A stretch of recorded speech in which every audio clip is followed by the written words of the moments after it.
We speak student. What is poetry? A la Shmoop. Easy question, right?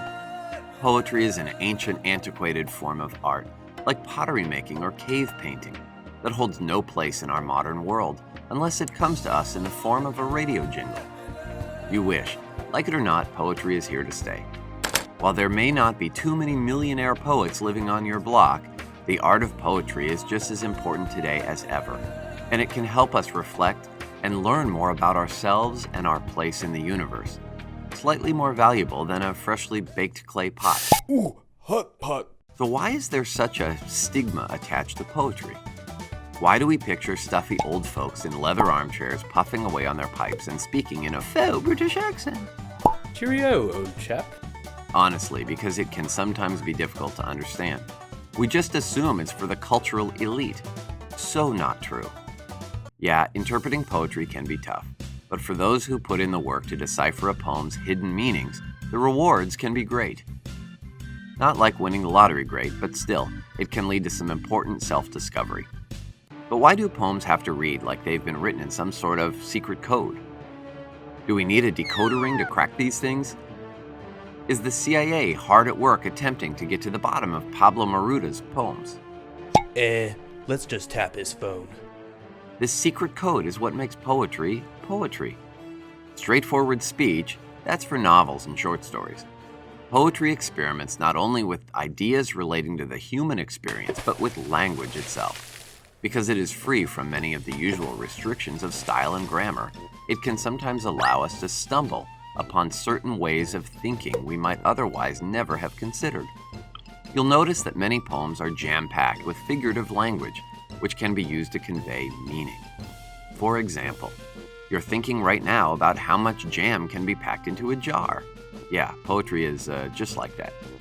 Again, the frequent use of metaphor and simile help the reader draw unfamiliar connections that will occasionally inspire little eureka moments. Eureka! Huh? But it's not just the content that sets poetry apart. There are stylistic elements such as repetition, rhyme, and meter that make a poem feel different than prose. And it makes no bones about being its own animal. I am what I am. When poetry got its start, it was nothing more than part of the oral tradition. Words and phrases in metered form that were passed from one person to another via memorization. Those rhythms and meters helped folks remember the words, and by the time poems were written down, the art form had just kind of adopted these techniques, which explains why poems often seem sing-songy. Don't hesitate to bust out a little Walt Whitman at your next karaoke party. Give me the splendid silent sun with all his beams full dazzling. Because poetry is so much about inventiveness, it can sometimes be tough to pin down just what a poem is. Notes on the fridge, grocery lists, pop music, all are arguably forms of poetry, although some are clearly more artful than others. Even if your mom can put together quite a catchy shopping list. Bananas, ripe, almost brown and nearing the precipice of death. But while poetry is a bit all over the map, there are certain types that pop up often enough that we had to devise a name for them. Sonnets are romantic poems with a ton of meaning and not too many lines.